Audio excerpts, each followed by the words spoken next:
If you're in that kind of position, you don't want to put a hero like Lina where she relies on lane dominating. And Zeus is a hero that doesn't really care about that. Like, he trades smoked up right now. But I don't exactly... It looks like he wants to go for top, and Yoki's quite low, and he won't know about this either. He's going to pick up the boots, though. One. Yep, so here it is. Where's that first stun? Follow-up Fissure. NoTail just waiting to block him in, and there it is. The Rocket Barrage can turn on. The creep behind him is soaking up a little bit of it, but it's not enough. So Yoki will be the first blood. Cloud9. Successful kill on the Axe. Yeah, he definitely didn't see that coming. This ward normally would kind of spot out the rotation from this side, but if he goes from around anyways, you can't spot that. Or, I mean, this ward. But he just came from behind, and he didn't really have any idea of it. And this might happen again, because NoTail's actually got an invis rune. Well, there goes your Fissure block. This time there's a little bit more of a creep wave to get through, so Envy starts off with the flat cannon, then into the Rocket Barrage and Yoki. Well, the wall's going to disappear, but he can't run away from it all.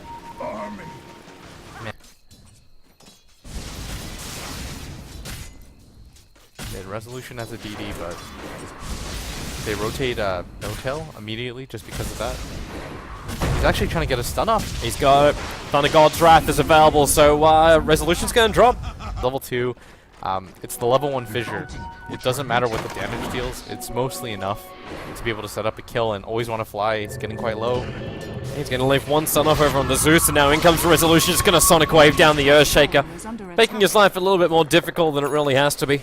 Sure, the heroes that if you don't kill him within the initial burst wave, there's a high chance for him to just turn it around on you. And at top, Empire. That double stun though by Misery. Alright, can I finish it? Oh no. Misery's got Finger of Death. He dodges the stun from Aloha Dance. And Eternal Envy, well, he's got nothing to help out his teammate right now. Unless Initiation, Earthshaker Control, Gyrocopter with his call down. One thing we haven't even mentioned at all. What's going to happen with Empire, with Axe, as well as Troll Warlord when they get caught inside this call down? Are they they're having a battle over on NoTail? The Fissure will give him some space here, but then again, with the Sonic Wave, the Shadow Strike will end up killing him off. So they get a little bit of experience for it. Agony. And the kill goes to the Queen of Pain. And Misery is well aware of this, so all he's got to do is just loop in behind Always Wanna Fly and kill him off. The nighttime vision is keeping it restrictive. And in fact, he's going to TP out to come and battle up on the top lane. Going to stick with Fader, however. His Thunder Gods are up. The VS swaps him out, but the damage from the Fissure will be enough to finish the job. Looks like there was a call down up on top. One in mid. So ends up being a 3-for-2 trade-off. That Strike Array is always great if it connects. You're right, the line is a lot more reliable for control. Oh, and NoTail's got to be careful up here. He does have Misery behind him, though. There's that call in a moment. Nope, Echo Sam's going to throw out Misery with a stun. There's no Finger of Death, but he's going to keep this Hex over on the Axe. Another Fissure from NoTail, and more control. Resolution's going to arrive into. The Scream kills off one, the Sonic Wave almost finding the second, but with Bone 7 now arriving and Eternal Envy mopping up his teammate, they're going to fall back with just a 2-2 trade-off. Yeah, but that's, again... And now they got that mid tower down to 2/3 of its life. Wow, okay, Silent. Committal is high. He's losing its Alpha Wolf. Resolution's considering jumping up. The Fissure, Silent needs to walk himself away from this, and that's why he jumps up and Fader perfectly in range for Aloha Dance. There's not enough mana that he can go for this Laguna Blade. But at the same time, Cloud9 realize they're getting really cramped here. The range axe is going to slow down Bone 7, giving Resolution that vision so he can keep pushing in underneath the tower. He'll need another Blink and Scream in a moment. There's actually not enough mana for it. He's short by 10. That was such a heads-up play by Aloha Dance, too, to come in that direction to set that up. And C9 looked like they want to fight this, and Empire looked like they want to fight this as well, but they have to be really wary as Silent. He's only got 400 HP, and he's spotted out. Yeah, they found him. Stunned him as well as with the Mystic Flare. Always Want to Fly. Well, the cooldown is probably going to end up finishing him off while the rest of the teammates from Cloud9 move and chase after the Lina. So Empire overstaying their welcome here. Heads up play or not, they end up losing the trade-off. And I imagine if they just get out there... Enough damage and he can do it solo. Never really risked himself. And now they're going to try and fight Bone 7. Well, the Fissure's going to be there. Blinks in, and there's your 3-man RP with a 3-man stone from Misery 2. Finger of Death follow-up. Queen of Pain, the only one to survive because Resolution was never there. And now Cloud9 can properly commit players to finishing off Roshan. It was all meant to be Empire just popping in, grabbing the Aegis the Immortal and that advantage during team fights. And now Envy looking to force the issue on bottom. Throwing down the call, down Aloha Dance. I'd love to try and find some kind of opening with this Yule Scepter of his. And the rest of Cloud9 are already in the run out of here. The only thing he could potentially kill up, well then again with the Yule Scepter, could be the Gyro, but that's Nagus the Immortal Gyro. So even with this kill, depending on how much you commit, it's not going to be worth it. Jumping from Resolution with a BKB, so they get through the Aegis the Immortal. Yule Scepter from the line, defensively done, but the Sonic Wave's still going to bring him down. Envy back to World of the Living, but Troll Warlord starts off from him with Yoki's support. They do burn through the Aegis plus the Gyro's life. Bone7's on the move out of here, and this is also what helped Empire know what they're up against. This Observer Ward, the one that they had just before they had the horrendous fail. Bone7! Yeah, he's dead. This just let him see everything that was coming at him from Cloud9. And that's solo went ham this game, Toby. Oh, yeah. Oh, we're not saying, oh, naughty misery. Bone7. He's in trouble. Potentially skewer away. Yeah, I can't do it. The stun combination from Empire is too big, so they just go on the tier 1 tower. There is the Echo Slam going on a little bit lower up against Yoki. One charge will keep him up, but now Notel being called, controlled, and Yoki's going to dunk him down. Envy as well as Misery running as quick as they can. The only thing he can do is the call down. Misery can turn around for a stun as well, waiting for the timing, just keeping Silent back. But Resolution with this Blink and Shadow Strike, they need a stun or something, and they've got it. Silent walks up. Jarek got to burst into a million pieces, and Cloud9 are quickly losing control of this game. Top lane is probably where we should be moving our eyesight to, is Yoki. Blink, Echo Slam, just looking for the initial stun, the swap out, and now the jump in by Bone7. He only got the RP and a low hard dance, and Yoki is a big call for him. It's still a 1-for-1 trade-off. It's about to be 2 as Big Daddy's going to get dunked down. And even the chase after with the Resolution, Hastrune. Misery's in so much trouble. They can just Sonic Wave to ensure the kill. It's not required, however, even with the double stun. That means the gem's over on the deck. And you've got another battle with Always Wanna Fly battling up against Fader. Always Wanna Fly will get to the tree line. But Fader, as well as Envy, both being revealed out in the sides. And Fader can't escape from this one. Envy can TP out, but Resolution's right behind him. He'll commit suicide with the Bloodstone. But you've just lost 4 players. You're 22-18. And your top racks will be exposed once this tier 2 tower and potentially tier 3 tower is mopped up by Had there. It was just difficult, and they might actually catch out Silent though. He does have his BKB up, but no TP. He's 100% dead. Yep. Skewering back up again. Be careful with that courier just walking around with a Skadi, but Silent starts to run out, turns the BKB on, starts to attack, kills off Notel, but actually protected by the rocket versus the BKB in Resolution. The Finger of Death. Did he just actually blink out of that one? Either way, Yoki in for the call. Dunk number 1, looking for the extra spins to bring down Gyrocopter too early on that Culling Blade. So Envy's still going to run himself away from this and out to safety, while Lena chased down, well, I say Zeus. Yeah, and I don't think Bone7 should have... He skewered him out of there, right? Like, he was blocked off by the Earthshaker, if I remember this correctly. I'm really sick right now, so I'm not entirely sure what happened, what I saw like 3 seconds ago, but... I'm not going to say it wasn't carrying anything. The courier was completely empty. But it means if you're looking for Gyrocopter to try and find that Monkey King bar, it's not going to... In fact, do we actually see Envy? They're just going to commit so heavily onto Silent. But you're doing this onto a Troll Warlord that's got Aegis the Immortal. A low-R dance will get sniped out. Nice initiation in by Notel, but now Silent comes back to World of Living. BKB on both Yoki and Resolution protects him from most of the early initial damage. And Empire just don't want to battle this one. They need more. They really need more than this. Resolution coming back in again. Nice double stun from Misery. This could be it right now with a Hex on top of Silent. They can kill him off twice. The burst damage is there in a moment, keeping the distance over on the Troll Warlord. So Cloud9, they got the best fight they could have ever asked for. They burn the Aegis the Immortal, and they take 3 heroes to boot. Yeah, no tail, so he's not entirely by himself. Well, they're still going to jump in on him and give it a crack.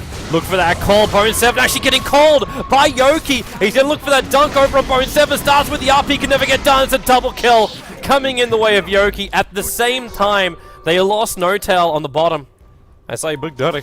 Underneath that Observer Ward again from Eternal Envy don't have buybacks, nor does Notel.